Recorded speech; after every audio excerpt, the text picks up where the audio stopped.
you're anything like me, the Halloween season is your favorite time of year. Also, if you're anything like me, you love football. And like Halloween, football has its share of monsters. Bad owners, cursed franchises, and deals that should have never been made. This is one of the reasons why I create these NFL-themed horror cartoons. Because if you're going to suffer, you might as well entertain yourself along the way. But only in the Demonverse do we go places no one else dares to. Dark, creepy places where evil and other unspeakable things lurk.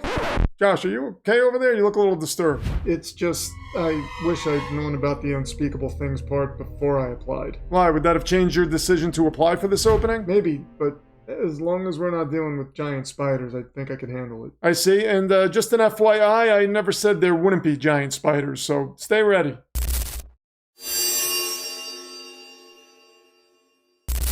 In the haunted hamlet of Hollowdale, Halloween isn't just celebrated, it's enforced.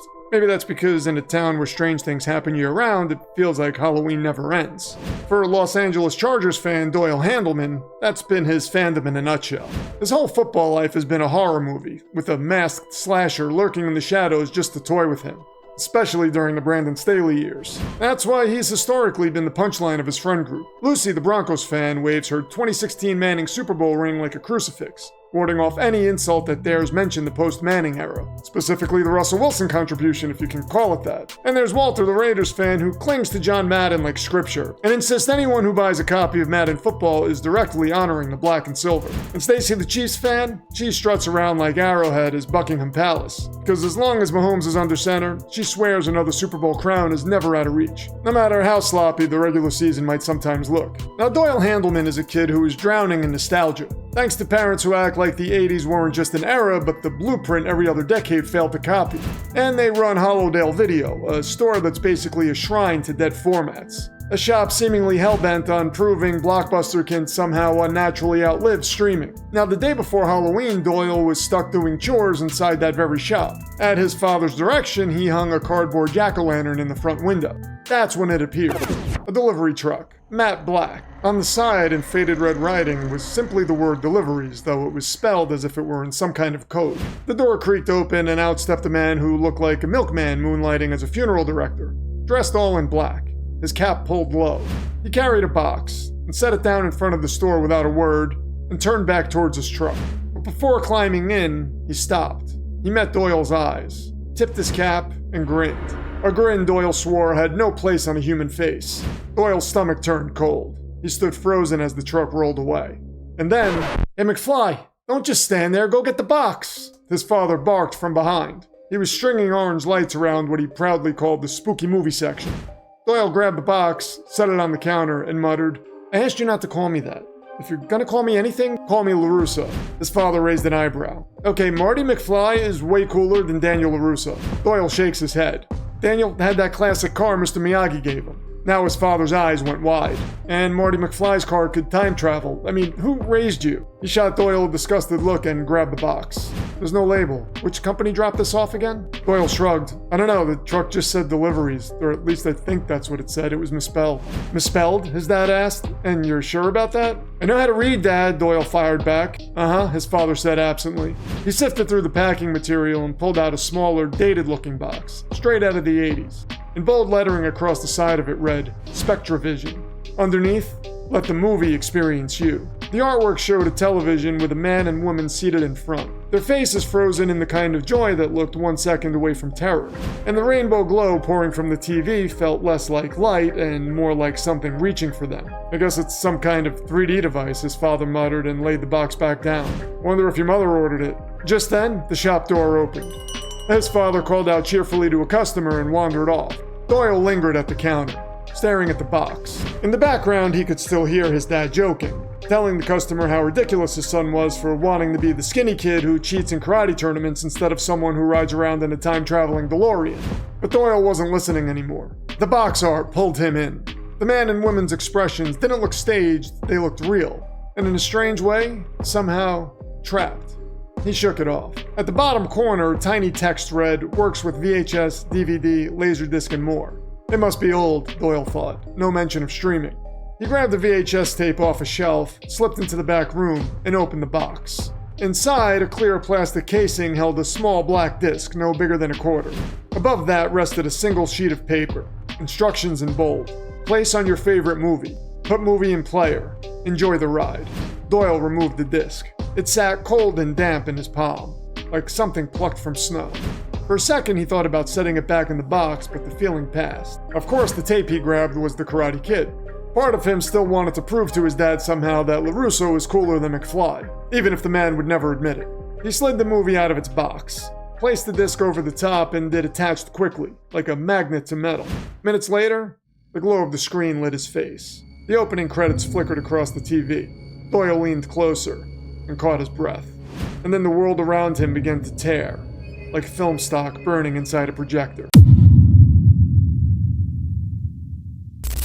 Whoa, that was kinda creepy and trippy, Josh. What do you think is going on there? I don't know. Hey, wait a second. Where did Hollowdale come from? Was it the town called Shady Hollow? It was, but I had to retcon it for reasons I'd rather not discuss. Won't the characters be confused that the town's name is suddenly changed? No, Josh, they're my characters. As far as they're concerned, it was always called Hollowdale. Did you get promoted to some kind of continuity manager without my knowledge? No, I didn't get a promotion. Good. Then do the job I pay you for and cue Dave the narrator. I'm an intern. I don't get paid at all. Just cue Dave the narrator!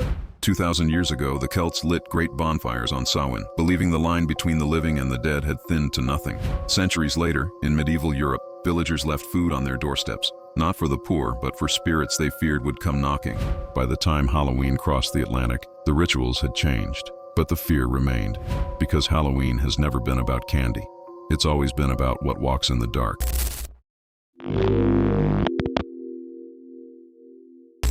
Halloween morning, Doyle stood at the bathroom mirror, eyes hollow and red-rimmed. His mind still stuck on what happened in the back room the previous night. On his dresser sat the SpectraVision box. The faces on its cover seemed to stare straight at him. He understood those expressions now. They weren't smiling. They were drowning, pulled under the surface of whatever they'd been watching. And they loved every second of it, just like he had. See, he hadn't just watched The Karate Kid. He was swallowed by it. The movie had bled into his world. The backroom walls dissolving into the Miyagi dojo. The smell of wax and sweat in the air. The characters saw him, reacted to him. Daniel LaRusso even looked right at him and smiled, just before rearranging Johnny Lawrence's face with an illegal crane kick. And then, just like that, it ended. The credits rolled. The back room was just the back room again. The clock on the wall read 5:17 p.m., the same time it was when he hit play. He'd been gone for what felt like hours, but the world hadn't noticed. His dad called to the back room from the counter, something about how the rest of the decorations weren't going to hang themselves. But Doyle couldn't answer, couldn't move. All he could do was stare at the black disc, still clinging to the VHS case. He peeled it off. It was warm now, and faintly clammy, as if it were alive in his hand.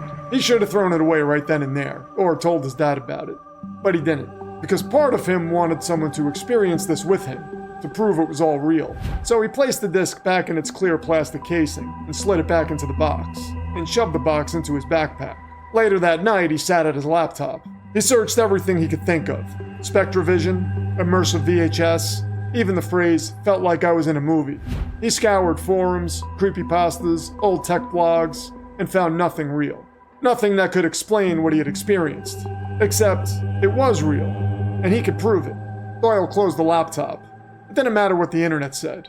He knew what had happened, and tomorrow night, his friends would too. From that moment on, he couldn't stop thinking about it. That night, lying in bed, he stared at his phone. He opened his friend's group chat and typed, "Halloween, movie night at my place. Trust me, you've never seen anything like this." His thumb hovered over the send button, and when he hit send, a grin spread across his face before he even realized it was there. Oh my god, what dark thing has Doyle found himself tangled up in? He should probably write return to sender on that box and throw it back outside. Wouldn't you agree, Josh? Honestly, I think the better question is, why hasn't anyone made a sequel to Halloween 3 Season of the Witch? That movie deserves it. That is actually an astute observation, and you know, some might say that movie is to Halloween movies what Die Hard is to Christmas movies. Die Hard isn't a Christmas movie. It is a Christmas movie. You know what? If you want to meet the giant spiders right now, just tell me. When John Carpenter made the first Halloween in 1978, he wasn't thinking about sequels.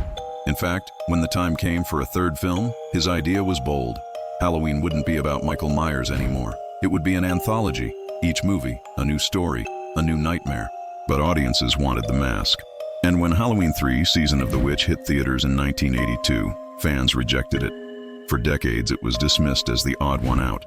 Only now, years later, has it found its audience.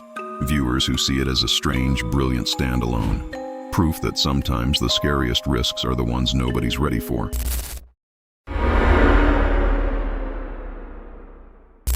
The Handleman basement is an 80s time capsule. Shag carpet, faded movie posters, a cabinet crammed with tapes, laser discs, and every machine imaginable. A flat screen hangs above it all, out of place like a portal to the present.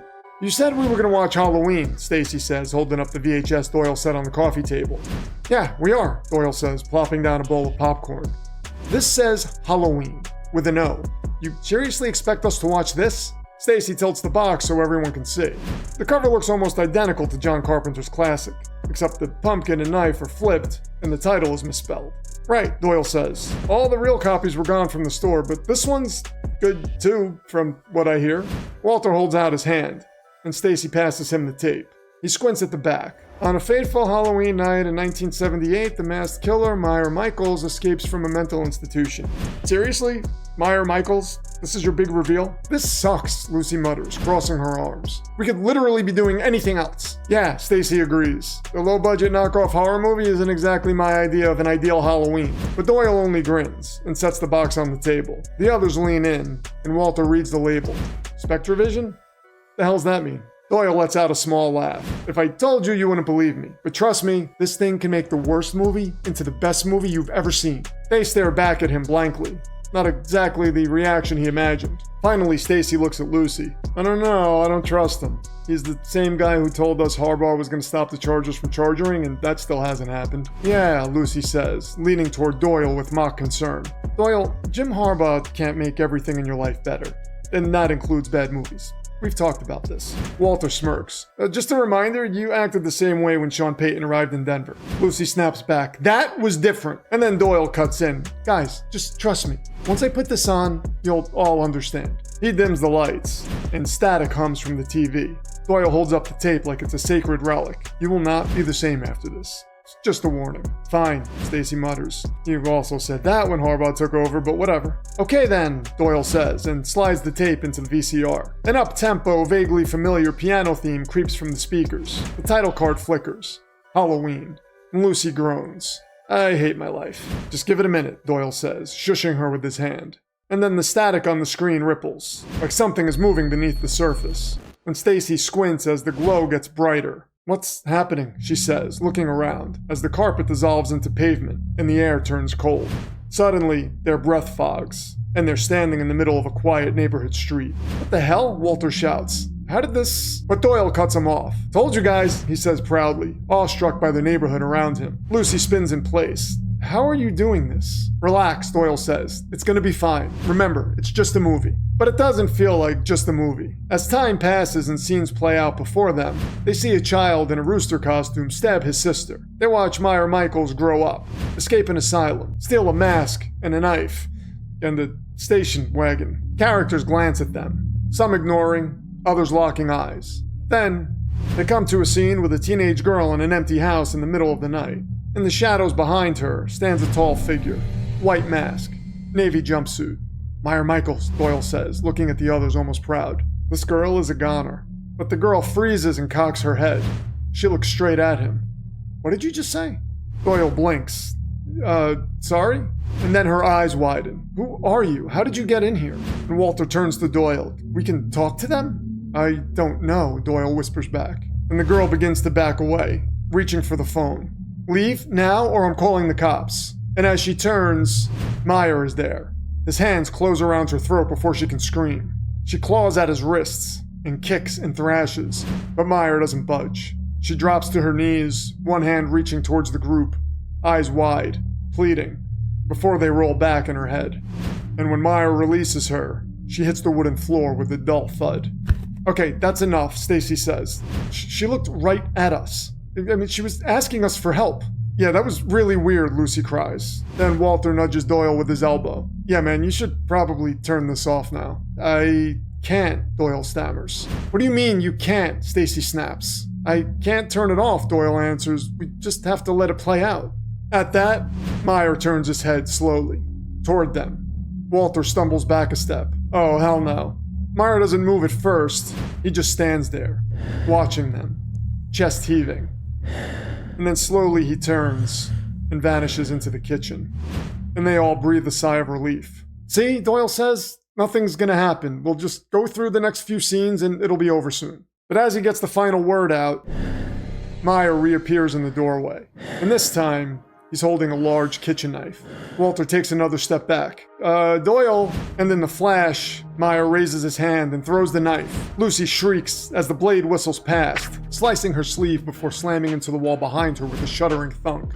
Everyone freezes. Dude, Walter yells, he just tried to kill us. And Stacy's voice cracks. This isn't funny anymore, Doyle. Turn it off. I told you I can't, Doyle stammers. Then what do we do, Lucy says, as Meyer takes a step towards them. Run, Doyle yells. They bolt for the front door.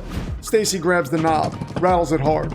It's locked! Meyer's footsteps echo behind them, steady and slow. Upstairs, Doyle shouts, and they scramble up the stairs and down a hallway. Lucy shoves open a door and they spill inside. There, Walter points to a balcony. They rush to it. We can't jump, it's too high, Stacy cries. Then we have to find another way, Doyle shouts and points back toward the doorway. But Meyer now blocks the entrance, knife raised. He steps closer to them. Spread out, Doyle says, voice shaking. If he goes for me, you guys just run. You can't, Stacy says, but Doyle cuts her off. I got us into this, I'll get us out. And Doyle steps forward. Hey, Meyer! The mask turns towards him. Yeah, over here. Meyer takes a step, then another. And then, a door slams downstairs. Meyer! A voice booms. Meyer stops.